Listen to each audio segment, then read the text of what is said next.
Los 3 buques de guerra estadounidenses seguían avanzando, en formación, con el sol ya alto sobre el agua. El destructor de la izquierda todavía dejaba escapar un hilo delgado de humo desde la cubierta de vuelo, pero se movía por sus propios medios, con el timón respondiendo y las máquinas trabajando a plena marcha. En el cielo no quedaba un solo contacto hostil. Ningún radar enemigo apuntaba ya hacia ellos. La red de vigilancia que minutos antes había guiado misiles y cazas iraníes hacia la formación estaba, en ese momento, en silencio total. No hubo festejos a bordo. Nadie gritó de alivio ni relajó la guardia.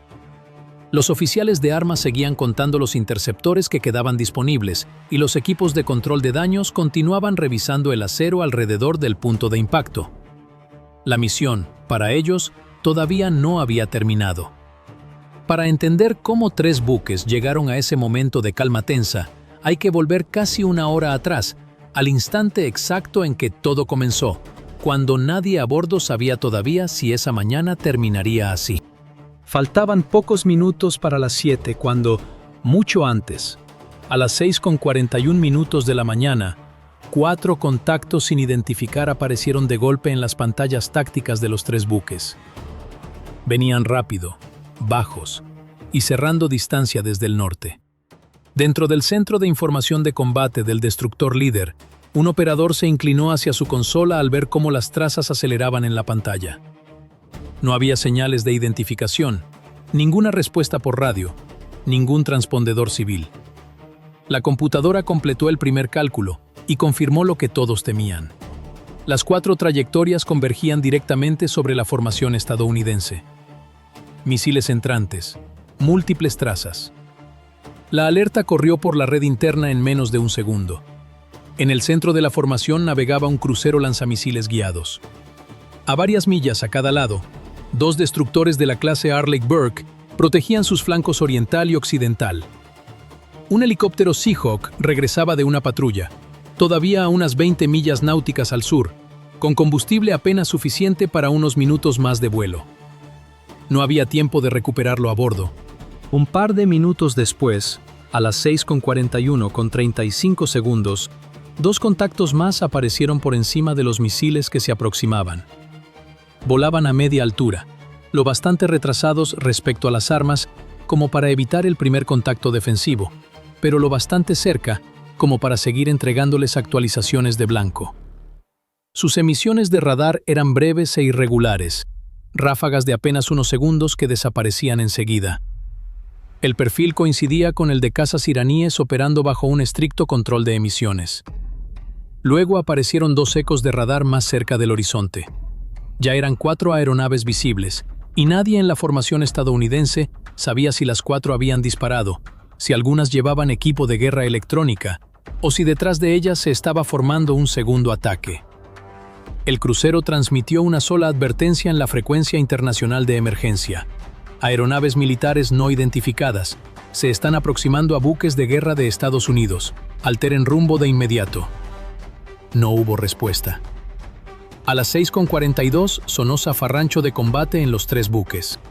Las puertas de acero se cerraron de golpe. Se aislaron las zonas de ventilación. Los marineros ocuparon sus puestos de control de averías mientras los equipos de armamento aseguraban las cubiertas superiores. Bajo la línea de flotación, el personal de máquinas puso los sistemas eléctricos en configuración de combate. Se ordenó condición material Zebra, armas en modo restringido, ataque electrónico en espera. Las voces por los canales internos se mantenían serenas, aunque todos sabían lo que se venía. Las 4 trazas entrantes estaban ya a menos de 30 millas. Una de ellas desapareció de pronto del radar. Durante 3 segundos, la pantalla no mostró nada.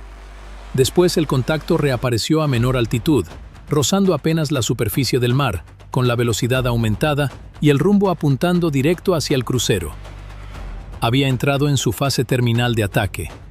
El tiempo estimado de impacto era de 2 minutos con 47 segundos. Un segundo misil giró hacia el destructor oriental, un tercero se desvió hacia el occidental y el cuarto se quedó rezagado, volando un poco más alto, como esperando a que la red defensiva se revelara. Ya no era un ataque contra un solo buque. Estaban dividiendo a toda la formación. A las 6:43, el conjunto de guerra electrónica del crucero se activó. Señales de interferencia se extendieron por varias frecuencias, mientras los lanzadores preparaban señuelos que reflejaban el radar. Cada buque compartía su imagen de sensores a través de la red táctica. El destructor occidental veía con más claridad uno de los misiles. El crucero tenía mejor ángulo de disparo sobre otro, y el destructor oriental quedaba momentáneamente oculto por la curvatura del mar. Los tres buques, separados, se comportaban como un solo sistema de defensa. El crucero disparó primero. Dos interceptores estándar 2 salieron de las celdas de lanzamiento vertical entre nubes de humo blanco antes de virar hacia el norte, con los propulsores ardiendo mientras ascendían sobre la formación y aceleraban hacia las armas entrantes. En la pantalla de radar, 6 trazas se dirigían ahora unas contra otras. A las 6:44, los cazas iraníes descendieron.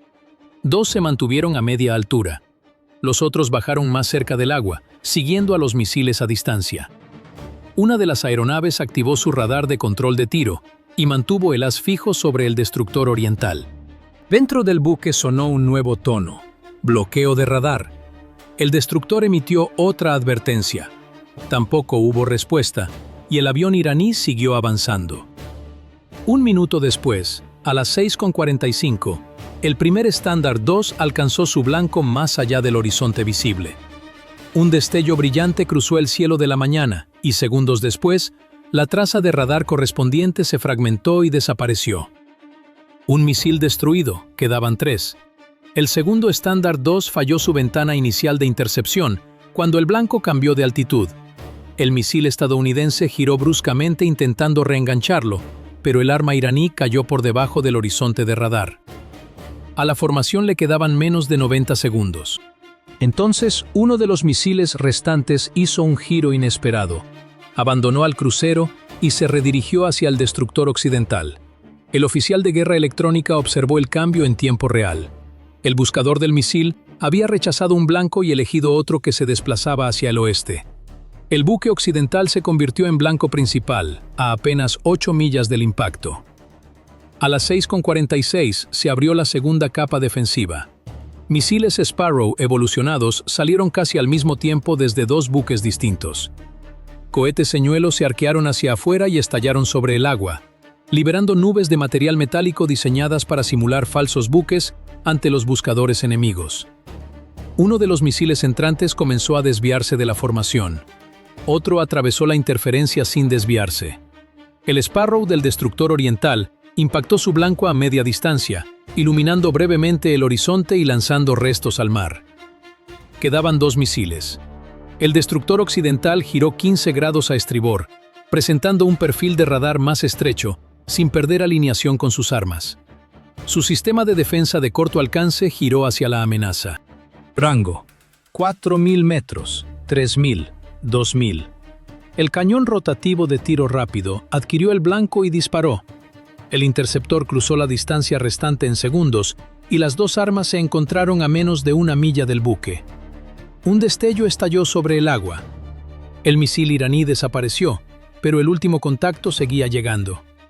Había volado por debajo del alcance de compromiso y emergido del ruido de mar peligrosamente cerca del crucero. El sistema de combate intentó asignarle otro interceptor, pero la ventana de disparo ya se había cerrado. El blanco estaba a menos de 2 millas. El sistema Falange del crucero giró a máxima velocidad y su cañón rotativo de 6 tubos abrió fuego.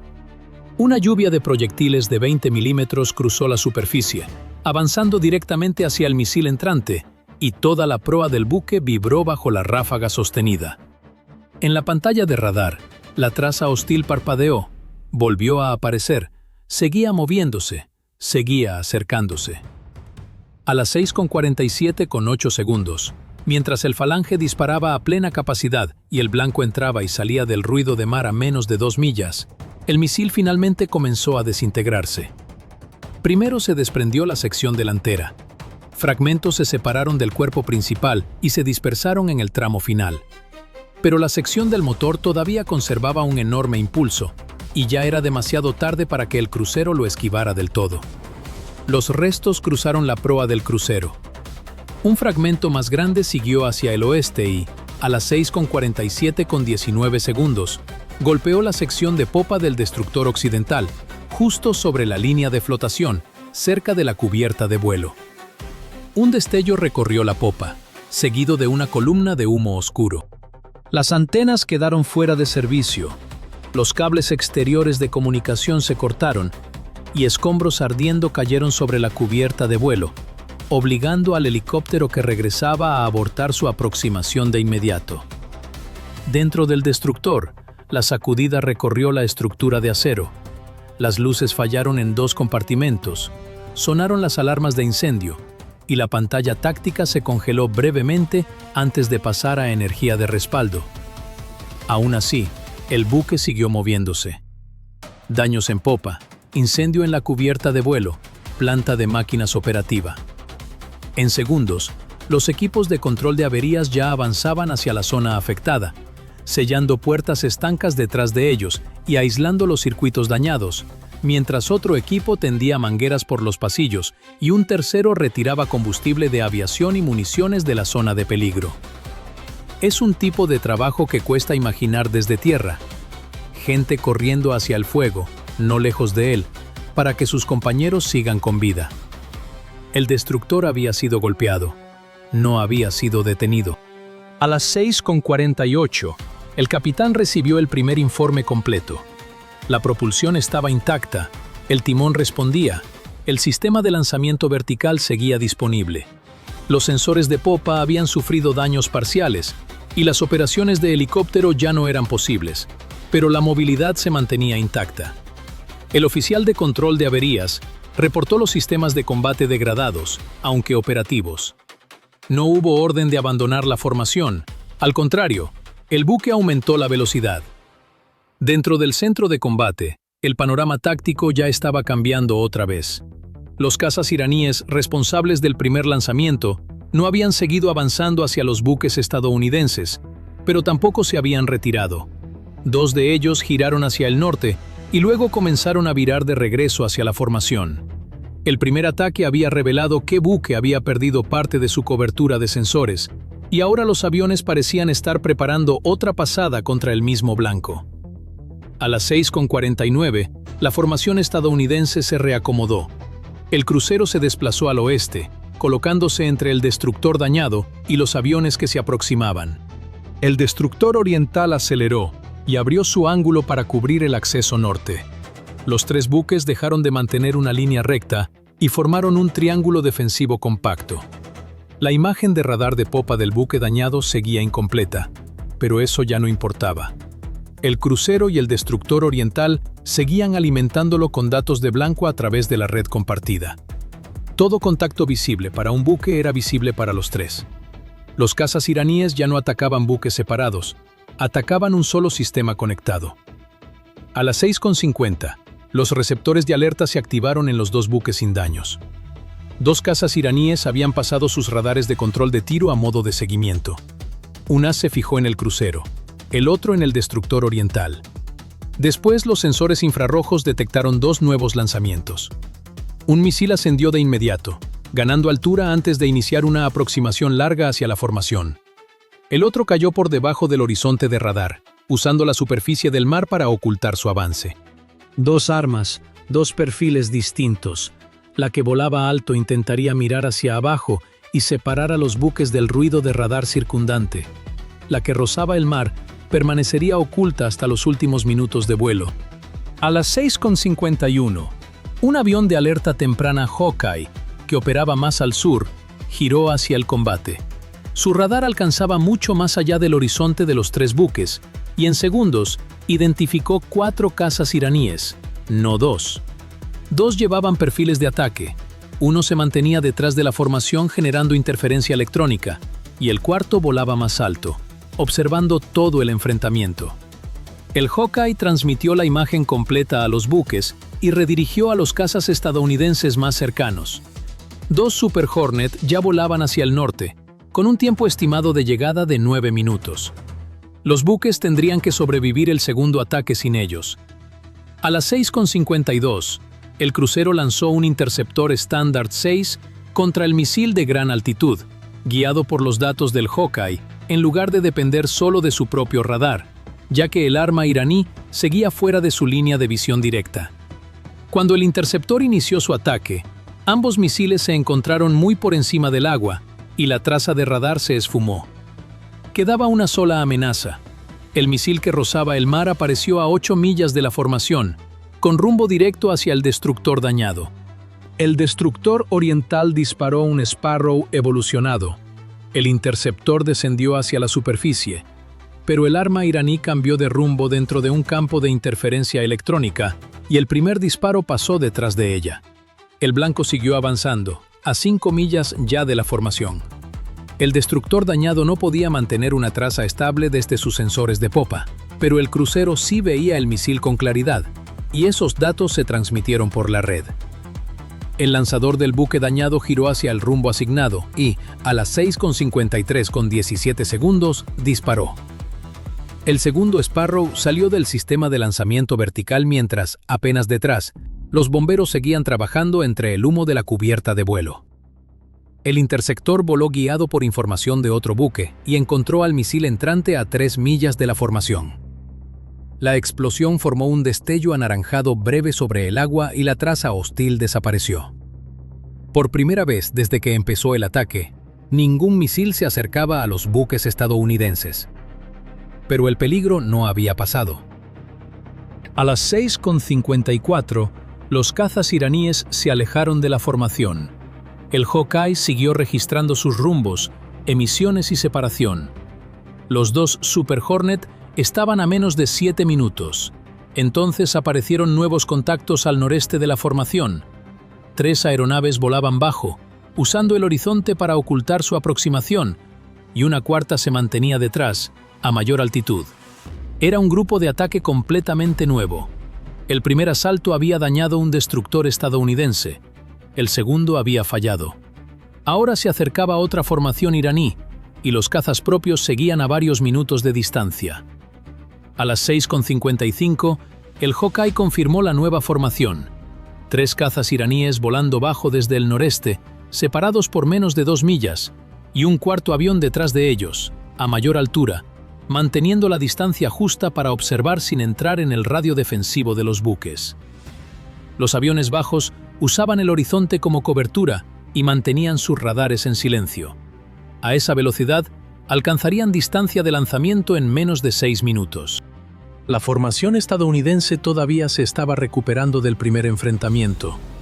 El humo seguía saliendo de la cubierta del destructor occidental. Su conjunto de comunicaciones de popa estaba dañado y el helicóptero asignado había tenido que desviarse, pero el buque seguía dentro de la red. A las 6:56, el crucero se acercó más a su escolta dañada. El destructor oriental se desplazó más al norte, abriendo el ángulo entre sus baterías de misiles y la formación iraní que se aproximaba. Visto desde arriba, los 3 buques formaban un triángulo defensivo. El destructor dañado en el centro protegido, el crucero cubriendo el acceso oeste, el destructor oriental sosteniendo el sector norte. Ningún buque operaba solo. El Hawkeye distribuía cada eco de radar por toda la formación mientras los buques se repartían automáticamente la responsabilidad de seguimiento. Si un sensor perdía un contacto, otro lo conservaba. Si un lanzador tenía mal ángulo de tiro, otro buque podía disparar. Los cazas iraníes se acercaban a 3 cascos, pero enfrentaban un solo sistema de combate. A las 6:57 llegaron los 2 primeros cazas estadounidenses. Los Super Hornet se aproximaron desde el sur a gran altitud y luego se separaron antes de entrar en la imagen de radar iraní. El líder activó su radar y giró hacia la formación baja. El ala compañera se mantuvo pasiva, moviéndose al este, descendiendo levemente y ampliando la distancia respecto a su líder, con el radar apagado, mientras sus sensores escuchaban las emisiones iraníes. El Hawkeye transmitió la asignación. Elemento líder: interceptar aviones de ataque. A la compañera: continuar al este e identificar la plataforma de apoyo. Los Super Hornet no estaban autorizados a disparar todavía. Su misión inmediata era impedir otro lanzamiento sin desatar un enfrentamiento descontrolado. A las 6:58, el avión de apoyo iraní comenzó a transmitir. Ruido electrónico se extendió por toda la imagen táctica. Varios contactos de radar se duplicaron, otros cambiaron de posición o aparecieron a velocidades imposibles.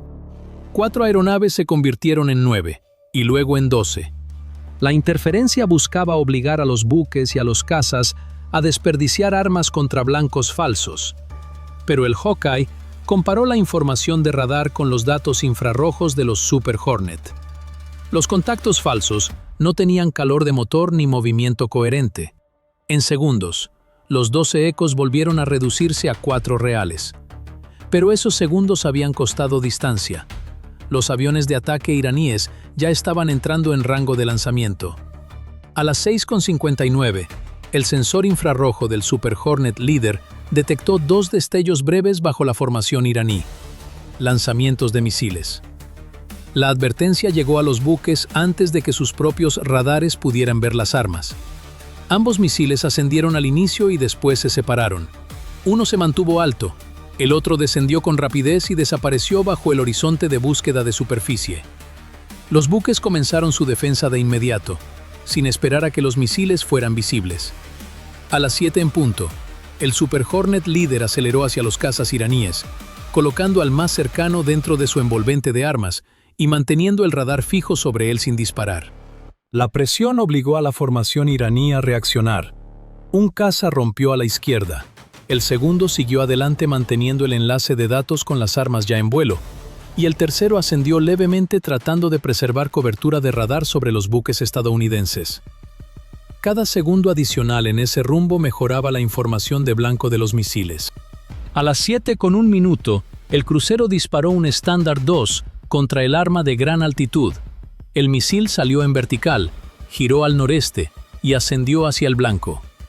En ese mismo instante, el destructor oriental contuvo su fuego porque su tripulación todavía no había adquirido al misil que rozaba el mar. Señuelos electrónicos lanzados desde el crucero se extendieron sobre el agua, creando nubes de material reflectante que simulaban varias formaciones falsas a millas de los buques reales. El misil iraní de gran altitud siguió hacia el crucero. El de baja altitud comenzó a desviarse hacia el oeste, directo hacia el destructor dañado. A las 7:02, el receptor de alerta del Super Hornet líder cambió de tono. Un caza iraní había pasado de modo de búsqueda a control de tiro, y el haz de radar se fijó sobre el avión estadounidense y no se apartó. Ya no era vigilancia, era intención hostil. El Hornet viró con fuerza, activó sus contramedidas electrónicas y transmitió un solo reporte. Bloqueado por aeronave hostil, solicito autorización de disparo. La autorización llegó segundos después.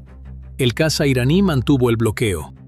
A las 7:03, el Super Hornet disparó un misil aire-aire de largo alcance. El arma se desprendió del ala, se encendió y aceleró hacia el caza iraní. El objetivo era inmediato: romper el bloqueo de radar y forzar a ese avión a salir del eje de ataque. Funcionó. El piloto iraní giró bruscamente y descendió. Las contramedidas se dispersaron detrás de la aeronave mientras abandonaba el haz de blanco. Sin actualizaciones continuas, los 2 misiles antibuque quedaron dependiendo solo de sus propios buscadores. El de gran altitud nunca llegó a esa etapa. El Standard 2 del crucero lo interceptó sobre el mar y lo destruyó en un solo destello. Quedaba un misil. A las 7:04, el misil rasante emergió a 6 millas de la formación, con su buscador fijado en el destructor occidental. El radar dañado de popa del buque no podía sostener una traza confiable, pero el Hawkeye y el destructor oriental sí. Los datos de blanco pasaron por la red y el destructor oriental disparó un Sparrow evolucionado. El interceptor descendió hacia la superficie y se encontró con el misil iraní a 3 millas del buque dañado. La traza de radar desapareció. Ya no quedaban armas hostiles en el aire. A las 7:05, el ala compañera completó su giro hacia el este y localizó al avión de apoyo detrás de la formación iraní, que seguía transmitiendo interferencia y retransmitiendo información hacia la costa. El piloto estadounidense se mantuvo pasivo y lo siguió, registrando cada giro, cada transmisión, cada cambio de altitud. A las 7:06, los 3 buques combinaron esas emisiones con los rumbos de lanzamiento de ambos ataques. El Hawkeye Sumó la ruta del avión de apoyo y el momento de cada ráfaga de radar. Los datos empezaron a formar un patrón, un corredor de aproximación, un enlace de mando, una ubicación probable desde donde se estaba controlando toda la formación iraní. Los buques estadounidenses llevaban 25 minutos defendiéndose. Ahora sabían de dónde venía el ataque. A las 7:07, el Hawkeye detectó otro cambio. 2 cazas iraníes no regresaban a su base, sino que trazaban círculos fuera del alcance de los misiles de los buques, quizás esperando combustible, nuevas órdenes u otra oportunidad. Entonces llegó una transmisión nueva a los Super Hornet. Más aviones estadounidenses estaban despegando. El ataque iraní no había logrado romper la formación, pero los aviones responsables seguían en el aire, y la respuesta estadounidense ya no se limitaba a defenderse. En ese mismo minuto, desde un portaaviones estadounidense que operaba más allá de la zona inmediata de combate, comenzó a despegar el paquete de respuesta. Primero rodó un Hawkeye con los motores a plena potencia. La catapulta lo lanzó y el avión ascendió al cielo de la mañana para reforzar la cobertura de radar que ya sostenía sobre la formación iraní. Segundos después despegó un Growler, el avión de guerra electrónica, y luego los Super Hornet, en parejas, cargando una combinación de misiles aire-aire, equipo de apoyo electrónico y armamento de precisión. Un avión cisterna ascendió detrás de ellos y estableció una posición de espera más al sur. Toda esa secuencia ya estaba preparada antes de que el último misil iraní fuera destruido. Estados Unidos no esperó a un tercer ataque. A las 7:09, los 2 Super Hornet que ya volaban sobre los buques siguieron cubriendo a los cazas iraníes. El líder se mantuvo entre la formación hostil y el destructor dañado, mientras su ala compañera seguía al avión de apoyo iraní desde el este, usando sensores pasivos para no revelar su posición exacta. El Growler entró en la zona desde mayor altitud y sus receptores reconocieron de inmediato las frecuencias registradas durante los 2 primeros ataques, los radares de los cazas, el enlace de datos aéreo y el sistema costero de seguimiento que había ayudado a dirigir los misiles hacia la formación estadounidense. El Growler comenzó a transmitir interferencia electrónica en bandas controladas, sin apagar cada señal de la región, sino aislando específicamente los sistemas conectados al ataque. El efecto se notó casi de inmediato. Los barridos de radar iraníes se volvieron erráticos. El avión de apoyo cambió de altitud, y los 2 cazas que trazaban círculos fuera de la zona defensiva se acercaron entre sí, como intentando restablecer contacto. A las 7:10, uno de ellos giró hacia el sur, el otro siguió hacia la formación estadounidense. El Hawkeye observó a ambos y distribuyó las trazas por la red. Grupos hostiles separándose. Un avión continúa en curso de aproximación. Los cazas estadounidenses se reorganizaron. 2 Super Hornet mantuvieron la línea defensiva interior sobre los buques, mientras la sección recién llegada se desplazaba más al norte, formando una barrera exterior entre el avión iraní y los buques. La formación iraní enfrentaba ahora cazas al frente, interferencia electrónica arriba y 3 buques con sistema Aegis abajo. A las 7:13, Estados Unidos emitió una advertencia final en varias frecuencias. Aeronaves militares iraníes, cesen la aproximación, desactiven sus radares de control de tiro y aléjense de inmediato. El primer avión obedeció, redujo velocidad, giró al norte y comenzó a alejarse de la zona de combate. Otros 2 no lo hicieron, sus radares siguieron activos. Uno de los cazas iraníes ascendió, tratando de mirar por encima de la interferencia y recuperar la imagen de la formación estadounidense. Su radar de control de tiro barrió sobre la sección exterior de Super Hornet y se fijó sobre el avión líder. El bloqueo se mantuvo firme. A las 7:14, el piloto estadounidense recibió autorización. Elemento Able. Armas libres sobre el hostil designado. El Super Hornet disparó un misil aire-aire avanzado. El arma aceleró hacia el norte, mientras el piloto iraní rompía el bloqueo de inmediato y giraba en un descenso defensivo. Las contramedidas se dispersaron detrás del avión mientras caía hacia el agua, y la traza de radar se separó de la formación estadounidense. El segundo caza iraní se retiró segundos después. Ninguno de los dos pudo continuar el ataque mientras se defendía del interceptor. El camino hacia los 3 buques quedó cerrado. A las 7:16, el Growler detectó una transmisión más fuerte desde la costa. Un radar terrestre había aumentado su potencia, intentando recuperar la imagen táctica perdida bajo la interferencia. Su haz barrió sobre los aviones estadounidenses y transmitió datos hacia los cazas iraníes que quedaban. Esa emisión reveló su propia ubicación. Las coordenadas se transmitieron a la sección de ataque. Cerca de ahí apareció una segunda fuente, una estación de enlace militar que transmitía los mismos patrones de tiempo registrados durante los lanzamientos de misiles. Más hacia el interior, otra señal marcó una zona de preparación de aeronaves, donde el personal de tierra alistaba más cazas. La lista de blancos se redujo con rapidez. Un radar de seguimiento, un nodo de comunicaciones militares, un sitio de apoyo de lanzamiento conectado directamente al ataque. Ninguna instalación civil quedó incluida. A las 7:18, el Growler cambió su patrón de interferencia. El radar costero perdió el rastro de los aviones entrantes. Sus operadores cambiaron de frecuencia, pero cada nueva transmisión le daba más información al Growler. Los aviones de ataque estadounidenses se separaron en distintos corredores de aproximación.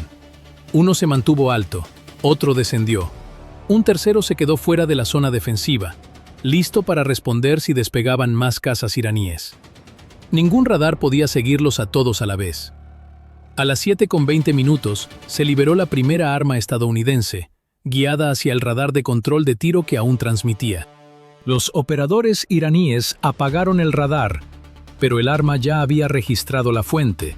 Segundos después, la posición del radar desapareció de la red y el Growler confirmó que la emisión se había detenido. El segundo golpe alcanzó el nodo de comunicaciones militares. La señal que unía a los aviones con sus controladores en tierra se cortó de inmediato. En toda la pantalla táctica, las formaciones iraníes empezaron a perder coordinación. Un caza giró al norte, otro descendió hacia la costa. El avión de apoyo dejó de transmitir por completo. A las 7:22, un radar de defensa antiaérea se activó más hacia el interior. El Growler lo detectó antes de que el sistema completara un seguimiento estable. La sección de ataque cambió de rumbo y otra arma de precisión se liberó contra el nuevo emisor. El radar se apagó y no volvió a encenderse. Ningún avión estadounidense se internó más de lo necesario en la zona defendida. Golpearon el sistema que sostenía el ataque y se mantuvieron fuera de la cobertura antiaérea más densa. No se trataba de destruir territorio, sino de eliminar la amenaza inmediata. A las 7:24, el efecto llegó hasta los 3 buques. Los receptores de alerta del crucero se limpiaron primero. Después, el destructor oriental reportó que ya no quedaban emisiones hostiles de control de tiro. En el destructor occidental dañado, los bomberos habían contenido el incendio de la cubierta de vuelo. Cables de respaldo restablecieron parte del sistema de comunicaciones de popa, y el buque volvió a recibir datos por sus propias antenas. Por primera vez desde las 6:41, la imagen táctica comenzó a vaciarse. Ningún misil en camino, ningún radar apuntando a los buques, ninguna formación iraní coordinada en curso de ataque. A las 7:26, el líder de la sección de ataque transmitió su evaluación. Nodos de apoyo principales neutralizados, grupo aéreo hostil dispersándose. La respuesta estadounidense había tomado menos de 20 minutos. Fue entonces cuando el Hawkeye detectó un último contacto. Un caza iraní volaba bajo sobre el agua, de regreso hacia los 3 buques. Su radar estaba en silencio, no respondía a los llamados por radio, y bajo una de sus alas seguía colgando un arma. Estados Unidos había desmontado la red detrás del ataque antes de que se disipara el humo. Pero un caza iraní todavía venía de regreso. El último avión estaba, a las 7:26, a 32 millas de la formación, volando por debajo de los 1000 pies, usando la superficie del mar para reducir su visibilidad de radar. Su radar de control de tiro permanecía apagado. No se detectaban transmisiones de enlace de datos y no llegó respuesta por la frecuencia de emergencia. Pero el avión no iba desarmado. El radar del Hawkeye no podía identificar el objeto bajo su ala derecha, pero la imagen infrarroja mostraba una forma larga y estrecha, consistente con un misil antibuque. Dos Super Hornet giraron para interceptarlo. El crucero lo siguió desde el sur mientras el destructor oriental mantenía otra solución de radar independiente. El destructor occidental dañado permanecía en el centro de la formación, todavía envuelto en el humo del impacto anterior. El rumbo actual del avión iraní apuntaba directo hacia él. A las 7:27, los buques estadounidenses transmitieron otra advertencia. Aeronave militar iraní. Se está aproximando a buques de guerra de Estados Unidos. Altere su rumbo de inmediato. El mensaje se repitió. No hubo respuesta. El caza siguió avanzando a velocidad constante, y ese silencio fue, quizás, la parte más tensa de todo el enfrentamiento.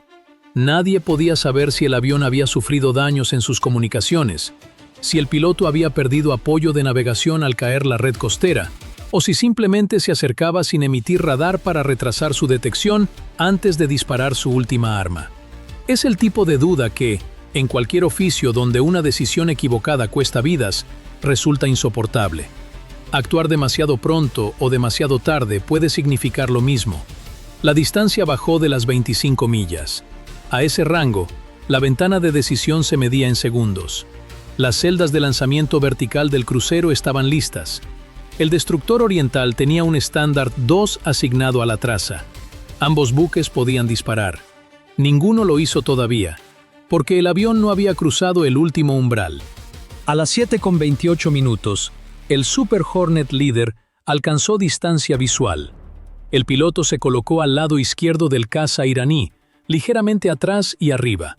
A través de la carlinga, pudo ver daños externos cerca de la parte trasera del fuselaje y también pudo ver el arma bajo el ala derecha, un misil antibuque. El piloto estadounidense meció las alas y después señaló hacia el norte, la instrucción visual estándar para indicar cambio de rumbo y seguimiento. El avión iraní mantuvo su curso. El Super Hornet repitió la señal. No hubo respuesta.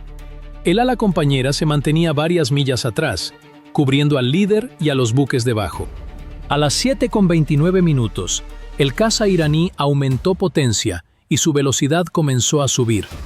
El avión ascendió gradualmente, ganando altitud sin dejar de apuntar hacia la formación.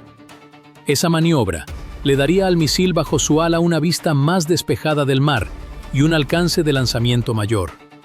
Entonces, el receptor de alerta de radar del Super Hornet captó una emisión breve.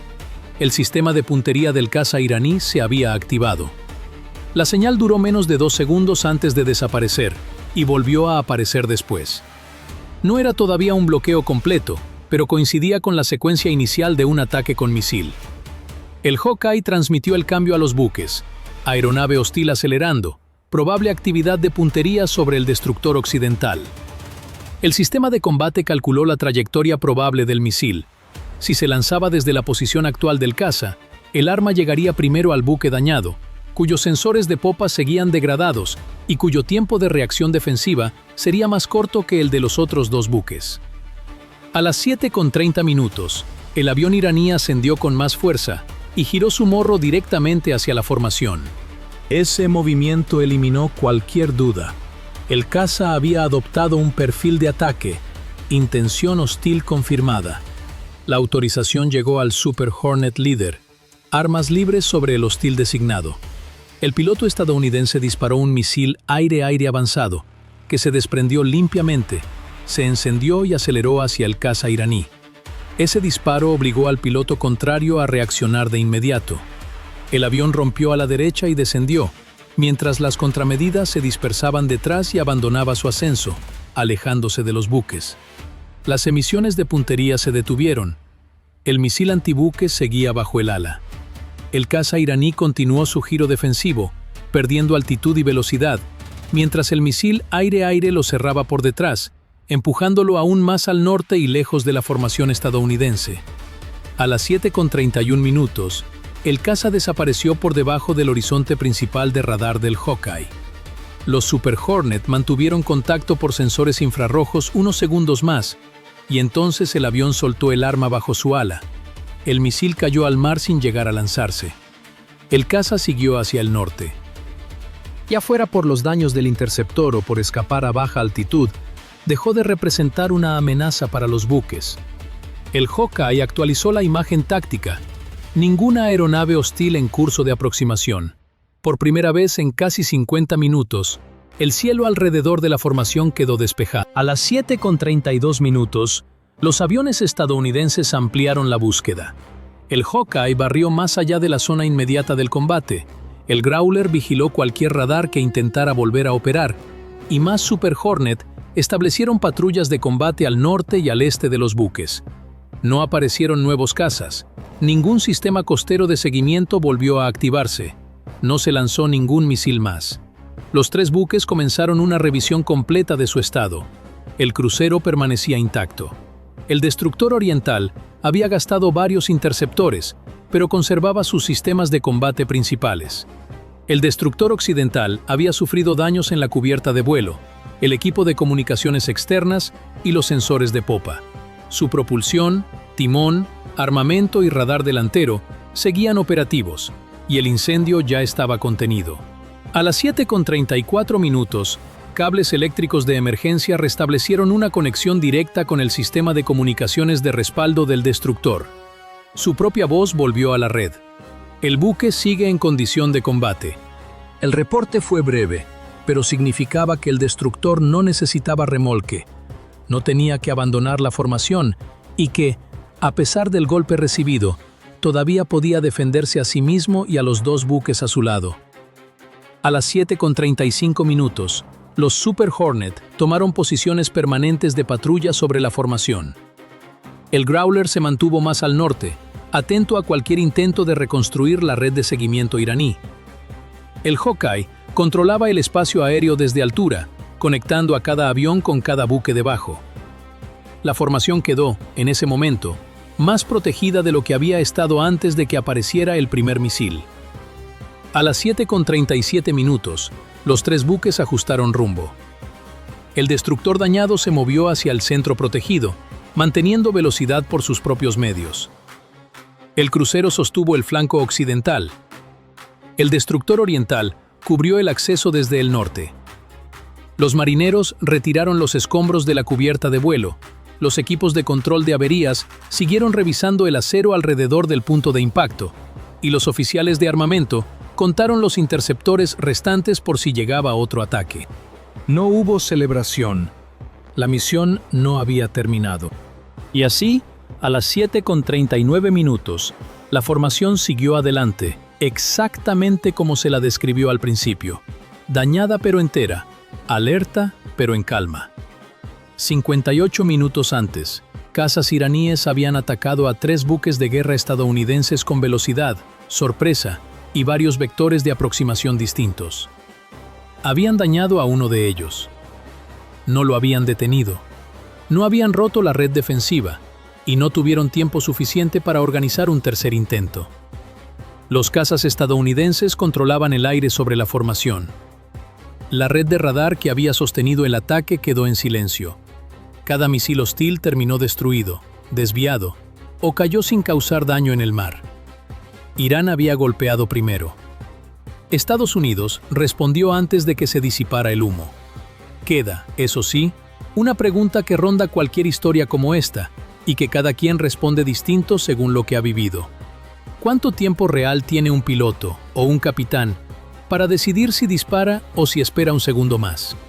Los manuales hablan de protocolos y de segundos exactos, pero en el momento, con la propia tripulación esperando una orden, esa frontera entre la cautela y el desastre se vuelve angustiosamente delgada. En el mar, como en la vida, casi nunca gana el que golpea más duro, sino el que entiende primero lo que está pasando y logra que todos a su alrededor actúen como uno solo.